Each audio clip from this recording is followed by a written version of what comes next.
Hey, coaches, welcome back to Football Talk with Coach Chip.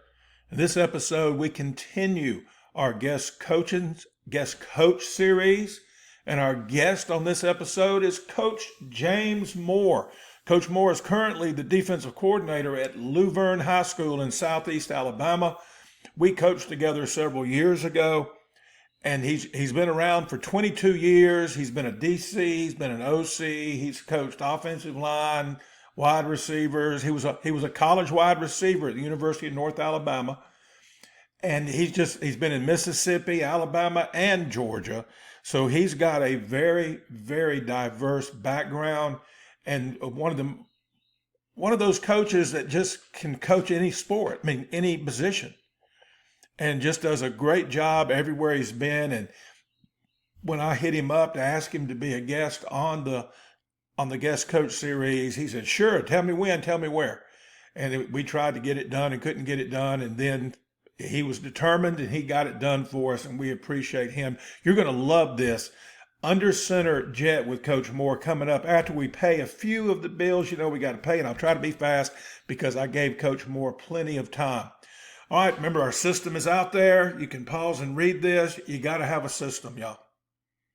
Coach Moore will tell you that. You got to have a system. Check us out, seagle.chip at gmail.com. The Gunpower Spread System, GPS.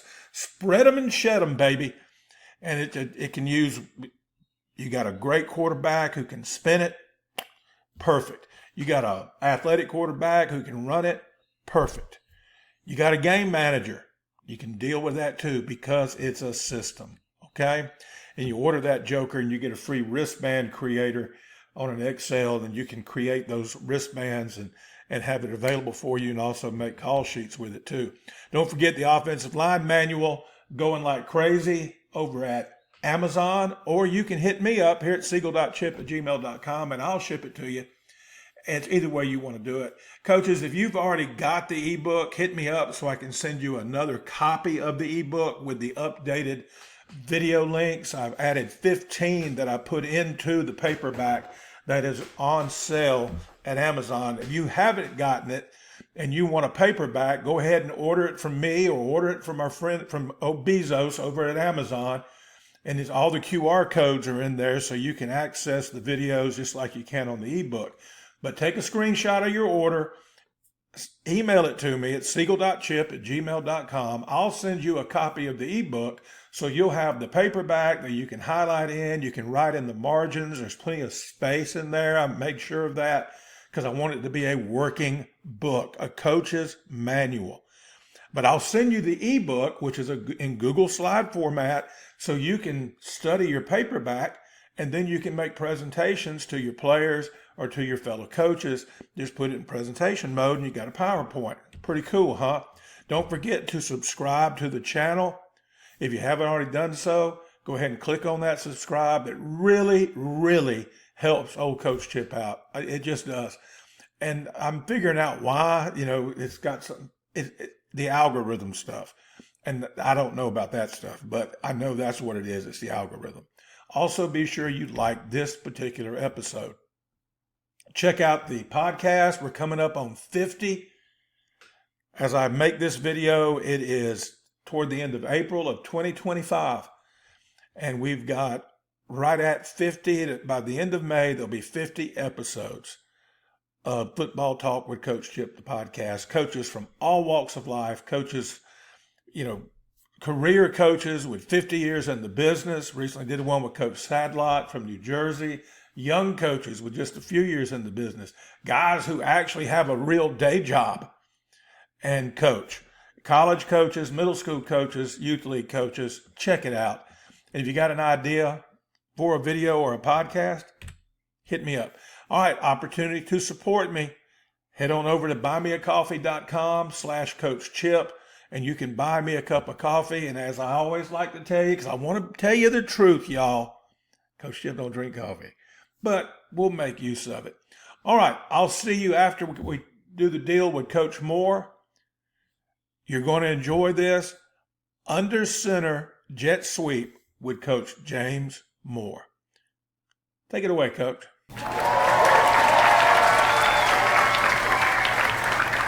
Coach Moore, take over this cockeyed thing, man. Yes, sir. Yeah, I let him run his jet. He was good at it, so I let him run it. No problem at all. But I'm going to share some things about our jet we did. A lot of you probably did the same way, but there's some little things we did to kind of help us over in Mississippi when we had those big old defensive ends and big old defensive tackles we have to go against each week. So we wanted to make sure we got those guys tired going side to side early so we could run some plays later. But, Coach, we go to that next slide real quick. One thing we did while we was over there is we averaged about 14 yards a carry on it. I thought it was good for us. We had many long touchdown runs off of it, but if it was a lot of times it was 3rd and 8, 3rd and 6. We just run the jet. It's something we pretty much thought we could get a first down on anytime we needed, instead of having to pass the ball. So it was good to us. Coach Hankins did a good job with it as well. I've run it this way for years, and he has too. So we kind of meshed together, and it did really well. But we did a lot to get our D tired. Like I said, we faced some big guys at Oak Grove High School, and where Brett Favre coached at, and Laurel, Mississippi, and West Jones, 6A state champions. We got some good yardage against those teams as well. But for us, it made offensive linemen, our angles was better. Wasn't as hard teaching the scheme of the blocking. We ran it to set up other stuff like the trap, the counter. We also run the freeze play off of it a lot. One team jumped 3 times in a row running the freeze play off the jet motion. Because we run it so fast that they was trying to get jumpers before we could get They can't stand it, can they, Coach? Coach, they just couldn't do it, man. We just kept jumping off. So our kids had so much fun with it that we just did it. We did it a lot. And we probably had 80% rate of getting kids to jump off sides. So it was good for us, getting some extra yardage easy way. And so it was easy to teach as well. Like I said, a lot of it was aiming our linemen and our backs, aiming a certain spot to getting in the right position. And we moved our fullback around a whole lot just to give a chance to – we gave Tennessee away on purpose. And I'll show you on film when we get there is we put the fullback in spots that make you think we're going here, but we're going somewhere else just on purpose. But early in the year, we just leave them in the same spot for the majority of the first 2 ball games. Then we would come off our tendencies a lot, and we would change some of that to help get us some more yards down the road. But it's been really successful for us over the years. It really has. I've enjoyed running it, and our kids enjoy it. If you would, Coach, go to the next slide real quick. We'll talk about the why we run it. Like I said, it's a very quick hit and play. We run a lot of plays off of it. And like I said, it's reach and climb, blocking scheme. To us, our kids were easier doing outside zone blocking scheme. To us, it's easier than it was anything else. So we'd also crack with the wide receiver several times. And we had some receivers that would do it, some that didn't. You know how that works. Some of those guys don't like to be physical, but we had a few that would. But backside O-line, we didn't block anybody past the center to the weak side or backside. We let them just release and go to the linebackers and the safeties. But we use this as conditioning in the practice, and I'll talk about it later. We would take our linemen and we would work on releasing from the jet and taking off downfield, trying to cut somebody off as conditioning. And they got having so much fun with it, they didn't realize that we were actually conditioning doing it. So they enjoyed that part of it. I love it. It was good for those guys to do that. And they actually had competitions, and they'd buy Gatorades for each other, whoever had the most, or touchdown blocks. We call them touchdown blocks. Those blocks way downfield by linemen. And we also gave stickers around their helmets and things like that. So it was stuff that they really enjoyed doing. And we just run a lot of different formations and had the same motions. It just a lot of eye candy with it. But it was good for us. Like I said, it did a lot of things for us that we actually run our jet to set up other stuff. So it was good for us to run that jet early in the game as well. If you want to run it to the next slide, Coach, I'll talk about this real quick. How we run it here, Coach, we run it fast. I'm talking about we're trying to run as fast as we can. When my quarterback says down, we're gone. And if the QB don't get it to him, he just follows him and runs it himself. He becomes the jet guy. And we've had that happen and actually scored off of it one time. But I tell you, here's how we teach it, though, is aiming point is, like we've talked about in the past, for me and you at play side A gap, but we want to almost miss the jet guy. I would tell him, if you miss him, I'm okay. Just keep running. But wait a minute, Coach. Yes, sir. Something you said aiming points to the play side A gap. Now, when you say aiming point, you mean that's where the handoff is completed when you're under center, right? Yes, sir. When like I said, this is all under center. Like I said earlier, we run it from every different way, but under center for us was the best way to run it because that's how we got our best fronts over there. It just seemed like it worked better that way, and it was faster. But, yes, we'd hand that ball out almost – Coach, it's almost in the edge of B gap. I mean, we're trying to get rid of that thing so far away from the A gap, from the center as we can, and we're trying to almost miss the guy. I tell my quarterback, miss him. You almost miss him, and he gets the ball. A lot of times you don't know how we hand the ball off. I look back and didn't know how he handed the ball off. It was so late. He was so late getting it to him. But we were so fast that handed it off that it was just almost in the edge of B gap, giving out right behind the guard. And I thought that was big for us, getting good at that. But it wasn't something we were good at early. We had to really preach it. But we would start out running it where we would give it off, early A gap, not late A gap, and it still was okay. But when we got really fast at it, you'll see on film, we were really good at it with one of our tailbacks over Mississippi. He was really good at running it the right way. And the thing we taught them up, yes, sir. What was your snap point? What did you tell the quarterback? B gap, get to the guard. When did he snap it? In relation to the jetter on the backside? We did that. When he took his second step. So if he was on the tackle side, when he sat down on the guy's second step, we're snapping the football and the tailback coming on the short going weak side to strong side. Strong side, we do it on the third step. And his third step, it'd almost be like you just said, almost be right behind the center's front leg. So on backside, but we would count their steps because they're running so fast that, hey, when he gets to right here, we're snapping the football on his second step, and on the strong side, 3-step. But he was a little bit farther away with the tight end.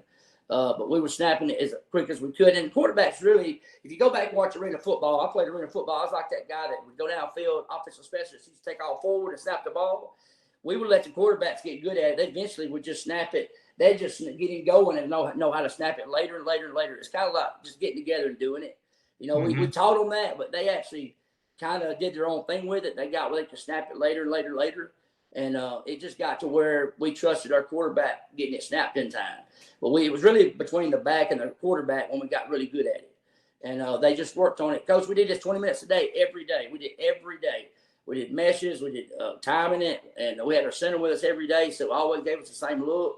Because to me, if I snapped as quarterback, it's not the same as the center snapping it. So center would go with the running back group probably the first 10 minutes individual time just to get that timing in on that jet. And then he'd go back with his offensive line. But a lot of that was just time between the quarterback and the tailback and the running back or the Z, whoever's getting the ball. But, yeah, that's a good question. Like I said, it's been different with each quarterback. I said we've had to come up with different ways to do it. But my thing is I want you to almost miss him. That's the whole key to it. You're almost going to miss the guy running the jet. Yeah. And if you do that, we're in good shape. Barely get it in there. Barely get in there. And like I said, I don't remember having a fumble off of it. Honestly, I don't remember in last 3 or 4 years having a fumble off of it. So but now we repped it 1,000 times.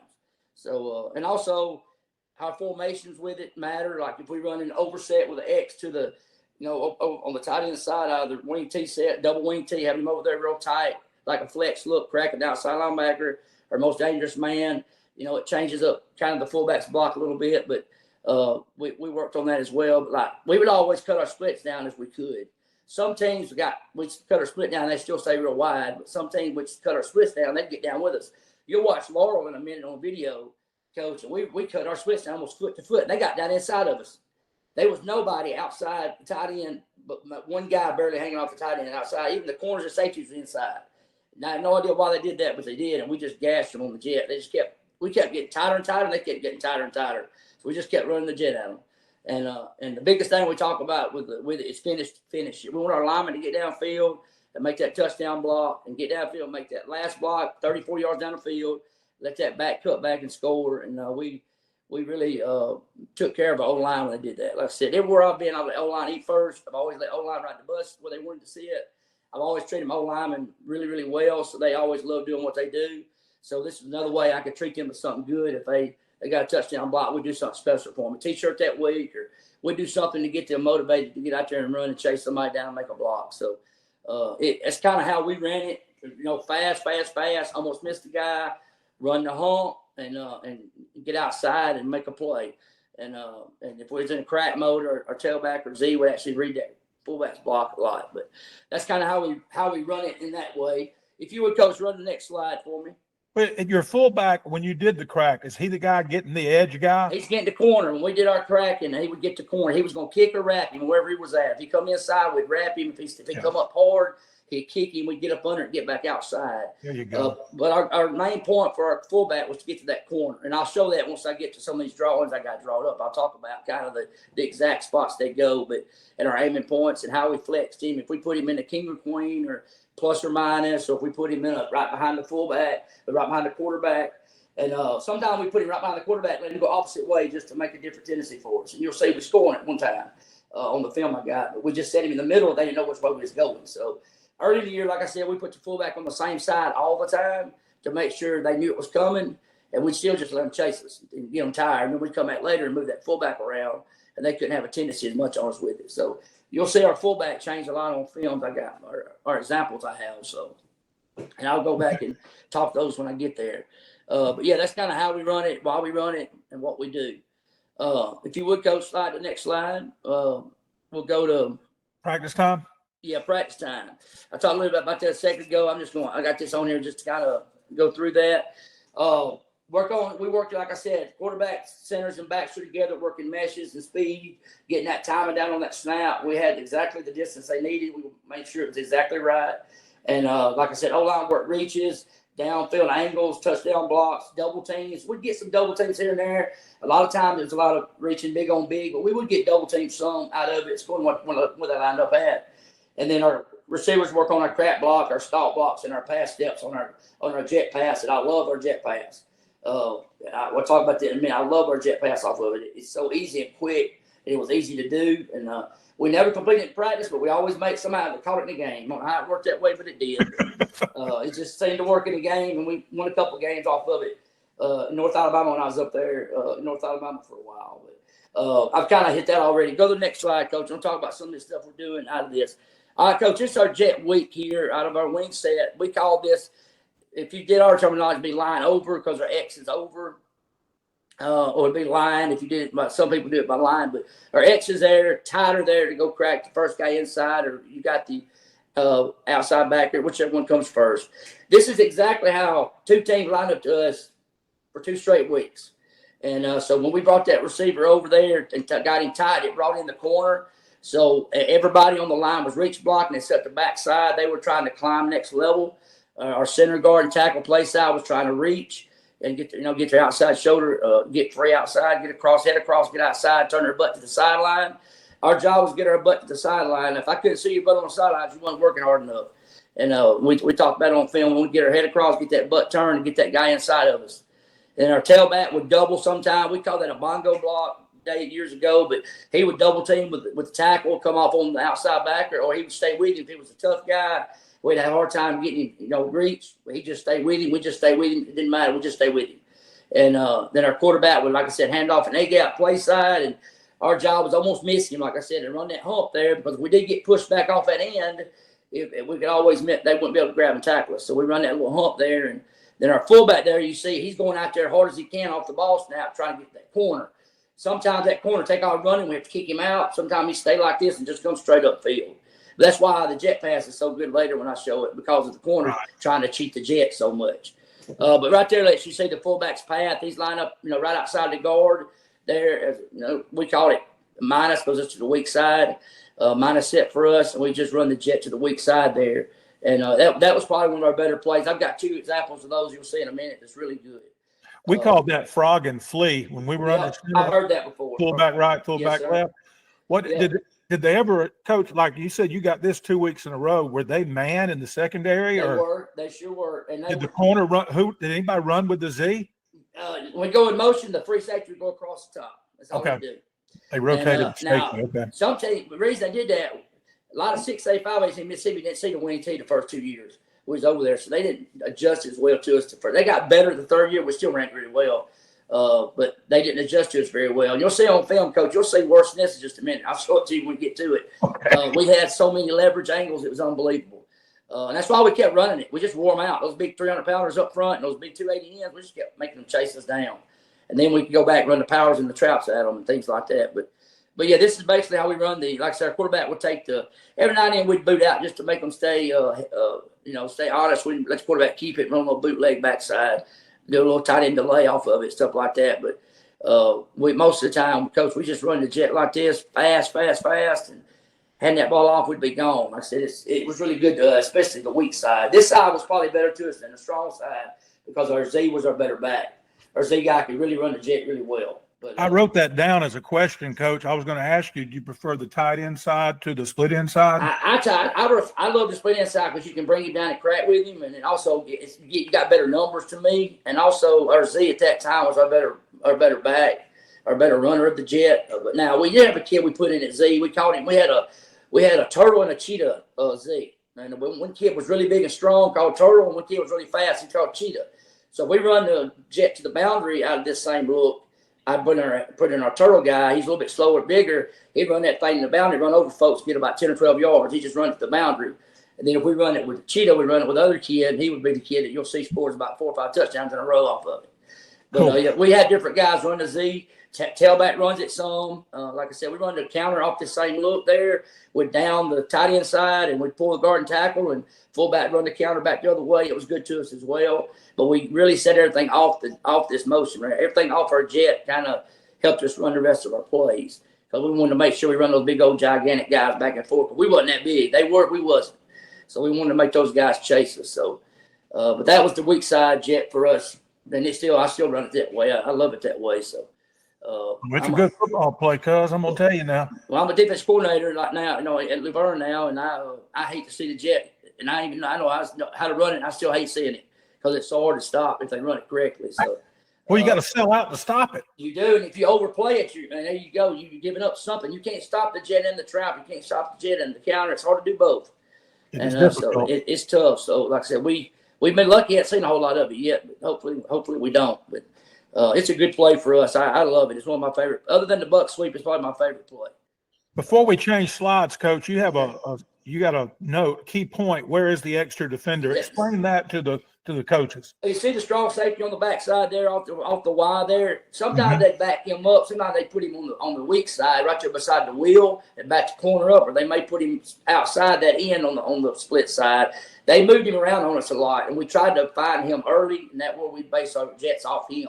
If he was to the strong side, we run our jet away from him. If he was to the jet side and we happen to run it, we still had to cover. We're just going to let the corner make the tackle. If the corner's going to make a tackle, make a tackle. But if he's over to the weak side, we still run it. We just make sure everybody was blocked but the corner. And that way that corner don't like the tackle. He's going to tackle our good running back. So if it end up being that way, sometimes we can still do it where our tailback and fullback can still do it because we didn't have to double team that end because he wasn't quite as good. But, Coach, you'll see the Oak Grove film. That guy's at Ole Miss right now, defensive end. He's really good. We had to double him, and we still couldn't get him sometimes. But we were just fast enough to outrun him. Man, he was so hard to double team at the edge. He was so good. He was coached so well that he would just sling us off. Man, he just knock us down and split us. And it was unbelievable how good he was. But we Did you get – now, I know the first 2 years you were the OC there at Wayne County, Mississippi. You had a really good quarterback, sharp kid, coach's son. Yes. Did you allow him to pick which side to jet to? Yes, he would coach line of scrimmage a lot of times, and we would check to it. Yes, we did that with a lot of plays with him. He was very good. He's at West Alabama now, and he did a great job of being able to recognize where the extra defender was. If he was to the strong side or weak side, we'd run it off his formation, off that formation, because we can run it to either guy. The tailback and Z was both really good at it. It didn't matter who we ran it to. And the Z was our best, but Tail was pretty good at doing it as well. But, yes, we would actually call that in the line of scrimmage, especially on teams that were really well coached. We definitely did that a lot there. Yes, sir. Yeah, this is the strong side I talked about. Now, the overhang now is still the strong side, but he's backed up. He's off the ball. Oh, you'll see this on at West Jones film, and we score on it. Now, they call holding on this play. I want you to see. Y'all look at it. Coach, there's no holding go on. I wish you could see the other sideline version. You wouldn't believe it. But we scored later on with it anyway. But so our fullback right here to us, this is a plus set now. He's on the strong side. He's on the minus set last set. Now he's on the plus side. And we did this on purpose a lot of time because we wanted to make sure they knew where it was going. We wanted to know. Because when we come out later and put him in the middle, or we put him right there and we run our counter, then they're expecting to jet off that jet motion. And we worked a lot of time on running the counter and stuff off of it. And also other things as well, pass and stuff. But right here you look at our fullback still doing the same thing. Except he's just reaching outside, getting to the corner. Z's got the strong safety there. Y's reaching the end. This is how Laurel lined up to us for the whole time we was there. 3 years I was there, Laurel lined up to us every time like this. And we just take the receiver X, put him on the other side of the field on the hash, or say take off running, just take him out of the play. But we run it basically the same way. The play side guys would double team or climb. They reach, it's outside zone, blocking scheme, backside would just start climbing, trying to get a touchdown block. And basically, it was just to the tailback instead of the Z. You'll see us scoring it, too, against, I think, West Jones on film. West Jones will score off of it. But really good play for us. I say play just strong side, just different numbers. We just can't double. The tight end's got to make his block on his own. If not, we've got to get the strong safety and let the corner be free. if we can't block the end by ourselves. But coach, we really got a lot of sixes though. We ended up getting a lot of head ups on our tight ends when we saw it this way. Don't know why, but they did, and it made our job easier because our tight ends reach spot was easier. And Yeah, I don't know why you would give a 6 to a Jet me team. either. And also, I would have went 7, and I brought that strong safety down as a 9 outside wide. And at least gave us trouble there and just come upfield and try to make a play. We never hardly saw that, and I don't know why, but we didn't. And when they did, we still usually got by them because they wasn't ready for us fast as we run it. So, but a lot of times that's what ended up being. But that's our Jet strong with our fullback in a plus set there, just opposite of what we just saw. Yeah. But I said, you go to the next slide on this. And this is the one I love the most. We run the jet. We've cracked all day long. All of a sudden now we run the jet. We run the hump. Everything's the same. Lineman's not getting downfield, but they're just showing it outside zone, staying down the line as best they can. And we get that hump run. If I run it to the right, we have a right-handed quarterback, run it left, and a left-handed kid throw the ball.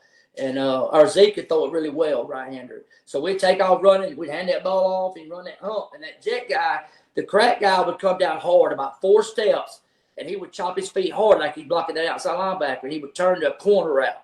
This is not a deep ball. This is to be thrown within 8 to 12 yards. As soon as he clears the tailback there, fullback leads out in front of him. It's kind of like running the old waggle play off the wing tee. That fullback, if he kicks out, he sets up, throws it. If he wraps, he keeps going. He just lobs it over the head, lobs it up to about 8 or 9, 12 yards for a touchdown. And a lot of times we run this inside the 20, maybe right across midfield, sort of like that. But we would always miss it in practice. It'd be wide open nobody near us. We'd drop it or underthrow it or something. But we caught it several times for touchdowns because people's coming up so hard on the jet. And that fullback's catching that corner. And what do you play for us? What you're looking for, all right, is the corner coming up making the play on jet. That's it. All my Z's doing on this play, he takes that, he's looking for that corner. And if that corner's hard coming up, and the fullback gets his block, he'll throw it. If he goes inside the block, he may just keep running.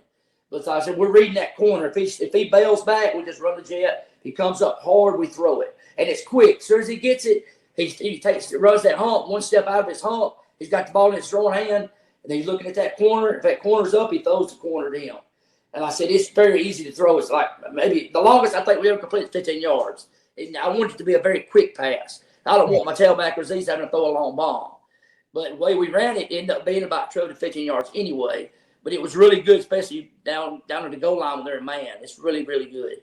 Because they see that as soon as they saw a jet, that corner leave my receiver along going down the crack, he'd come up to set the edge. Next thing you know, I'm throwing it over his head. And we didn't run it much, but when we ran it, was wide open. And that's just last year. I was talking with a coach of a youth league team, and he was asking why should we crack, and I said, well, because it's going to set up a whole bunch of other stuff for you. Yeah, I love that pass off of it because that corner's not going to stay there. I'm telling you, he's going to come up. Everyone wants to try to set that edge. I've been coached so much about the jet, we run it so much that they got to have some help with it. So they come up so hard on it that you can just almost hear them say, oh, crap, when we let go of the ball. They're at the line of scrimmage, and they're like, oh, crap, here we go. And but like I said, we run it very seldom, but when we do, it was always wide open. I'm sure. And but I said it's not a quick hit at all, very quick. We're going to try to do it. I don't want that Z running with it very long. If he's going to hold it long, we're going to just keep running the ball. The longer he holds it, the less we're going to complete it. Well, because you're not getting any linebackers either. Because you got to stay on the line of scrimmage. So all your linemen are reaching and staying on the line like a rollout pass. Exactly. And sometimes we threw it when we was throwing it, we was getting hit as we threw it. I mean, it was that quick sometimes, but we never got sacked on it, but we did get tackled out of scrimmage sometimes on it because he was scared to throw it. But he'd get out there and freeze up sometimes. But our good guys did really good at it throwing it. But it was a good play for us, especially if we needed something big to happen, or maybe we've been setting it up all game and we run the jet every 10 times out of the cracker, and they just seen it so much, and they finally just bite on it. So, and a lot of times I'll be looking for that upstairs. I'll be like watching that corner, the backside, thinking what's going on. So we did the same thing with the tight end down the road. We used the same kind of play with the tight end down the road. But I said this was our better pass out of it. But I like this one because it's easy to teach. You're not changing nothing but the X, and the lineman just got to not get downfield on it. That's good stuff. So it's not bad at all. I enjoyed that play. I love that play. I'm a receiver by nature, so I really love that play. I bet. I know that's right. If you would now, Coach, pull up the video here. I think the first one is TV presentation. Well, all our games are on TV over there, It should be, I think I can't remember what the first one is. All right, tell us what's going on here. Pause it. Can you pause it for me? No. Okay. You come back to it though. If you go back, watch my fullback. We come back up, do it again. Watch my fullback's block. That's the key. The whole thing here is our fullback was so good at getting to his point. But this was one of our. We're in a plus set, right? We're in a plus set right here. Our fullback's really, really wide on purpose, so he gets out there, hits the guy, and he works his butt to the side. So his butt goes sidelines. He worked his butt to their sidelines, and that's how Isaiah busted. And like I said, they knew it was coming. I mean, every time we ran that formation, we were in jet, and they still couldn't stop it. But Isaiah, this back here, is one of our best backs ever coached running the jet. He just understood the jet very well. He run that hump really well. Then he dipped back out. And you see our lineman going downfield. Oh yeah. If the first lineman that gets to the end zone to celebrate, I always got something extra when we ate that night. That next Thursday night. If he's the first one in the end zone with him, you got to get a little extra food that night, a little extra surprise. So that's why he's running for Vittle. Yeah. You can see our linemen take out. They're all trying to be the first one in. So watch them. You'll see number 55, number 52. They're trying their best to get the extra food on Thursday nights. But like I said, it's been a great play for us. I'm telling you, for the last 10 years, I loved it. We've changed a little bit, like I said, but I love it. You pulled your backside guard. Was that just a decoy? Yes. We would sometimes influence every now and then. Sometimes they did on their own, didn't supposed to. But, yeah, that was by accident right there, I believe. I believe that was by accident. But I said sometimes we do that just to pick up the backside because we have people trying to blitz us from the back sometimes. So we would do that every now and then. Yeah, that is a good question. All right, this is the jet again. It's Oak Grove. Our fullback didn't do quite as good a job here. He got out there, but he never got his butt to the sideline. So Isaiah never had really anything he could do to figure out if he could cut in or cut out. So he kind of had to string it out. But I thought he did a great job of that. But my fullback here, he's got to keep working his butt across his face. Right. The guy he's blocking there is about 280, runs about 4'6". So that guy's pretty good. He's at Ole Miss right now. That guy's good. We couldn't even double him sometimes. He was really, really good. It looked like he was worried about the kid coming under him, but he should have kept going because if the kid come under him, he's not. Coach, that's a coach point. I'm glad you said that. We coached that. We would send two guys at him. We would do a drill at practice where a fullback would run like this, and two guys would come, and he had to figure out which one was the most dangerous. And we told him if he's underneath, he's no good. Let him go. If he's over the top, that's the one you block because he's most dangerous. And we would actually go through those scenarios with him. I don't know why he got confused here, but he did. You can notice he's like, what do I do? What do I do? He should have went on and got the guy that he got. Yeah. It was still a good play, but it could have been a touchdown. It would have been a touchdown. Yeah. But 15 was a freshman that year. He hadn't done a whole lot, played a whole lot. He's just a big, strong kid. He did everything you asked him to do. He was just a freshman. And he's a big old strong kid. He squatted about 600 before I left. He was strong. He's a senior, I think. He's a senior this year for him. But that was Oak Grove, and I think this one may be Laurel. Now watch how all right, look, Coach. Look at this formation where they're lined up at. Watch them come down, tighten it right there. Now we got block two guys for a touchdown. Watch, two guys. We ain't block nobody else because we tighten our split down. They come down to us, and all Isaiah did was run the hump, outrun everybody. And if our blocking on this wasn't great, but the alignment of their defense against what we had lined up had them beat from the get-go. Watch them keep scooting down to us because we split our splits down, and they put the overhangs on the backside. So now he called this. He audible to this. He checked it to jet right. That's the advantage of having a coach's kid at quarterback. Yes. If you notice the line of scrimmage, he looks around and he checks to it. Now, you didn't have your fullback plus or minus. Yeah, look what backside. What was the reason for that? That's holding that linebacker. That linebacker will stay if he stays. So we found, like on film, I was upstairs. I was like, Coach, if you leave fullback in the middle, we're going to score. Because when he went left, watch the linebackers take a step up. Yeah. And that's all we needed to do. So it was a coaching point for us. If we knew our fullback was going to make a bigger deal, we'd move him around. That's why I said we always put him somewhere on purpose all the time on purpose. So when we moved him, it was for a reason. And then defense wouldn't pay attention to that. They just think, hey, he's going this way with the jet. All right, he's lined up in the middle, y'all. Watch, he's going to react to the fullback. Yep. Boom, there's the block. The fake, the formation and the fake block the Mike backer. Yes, sir. That's exactly right. That's how we run it. So we did it so much. It was our quarterbacks got audible to it, helped so much too. Like the third year, we couldn't do that as well. This is our heavy guy. This is our turtle guy right here. He's about 210. It was third and about 8, I think, 3rd and 9. And we put our heavy guy in and run it to the boundary to our sideline, try to finish the game off. And watch him. He just gets it behind his guys and just got pile him out and get his 10-yard first down. That's It looks against like Oak Grove, 7A state champion. And it starts as a jet, but it ends as a Packer as a, power sweep. that's what we say, end up as a power sweep because everybody's like student body right by the end of it because the way It they is. lined up to us. And that ended up ending the game there. Like I said, it was we had to get that first down. Like I said, it was one of those things that we just, and also I like giving it to him. Something he blocked all night long. He blocked his butt off all night long. So he won that kid. That was the kid's first year playing football since he's 8th grader. He's a senior that year, and he's a big old strong kid to run, and about 210, 6'1", 6'2", about 210, and he worked hard for us. But I said sometimes we'd give it to the bigger guys to get some tough yardage and eat that clock. But like I said, we averaged probably that first year probably 20 yards a carry on it that first year. Then we probably averaged about 14, 15 the next 2 years. You have to find some way to get an edge on them, and that's what we do with our smaller guy. We just try to make them chase us all night long. So It's the same principle that spread teams use exactly with their fast screens. 100%. Throw the All we're ball doing out is there, make the defense chase, make them pursue, and so even an under center team can run things like the jet or the rocket and make the defense run. And it's funny, we put in the rocket my last year there. Coach Haggis put in the rocket before I left, and we was good at that as well. But the jet was just so fast for us, and it just seemed to hit so much better for us because our kids was good with it. Like some teams I've had couldn't run the jet well. That team could. And my teams in East Lawrence could, some other places. And but I said, there's been some places I just couldn't run it well. Like at Lamar County, we wasn't a great jet team. Our kids didn't understand it as well. They were better at running power and counter. And like I said, but it's just cool if you have a group of kids that can do it. But I just think the jet's a great play. I just love the jet. I think it's something you can just use to change the speed of the game up and just make guys chase you a little bit. Well, Coach, I appreciate you coming on with us here at Football Talk with Coach Chip. I thank you so much. And good luck down there in Luverne in God's country, Coach. Coach, I appreciate it. And anytime you need anything, give me a holler.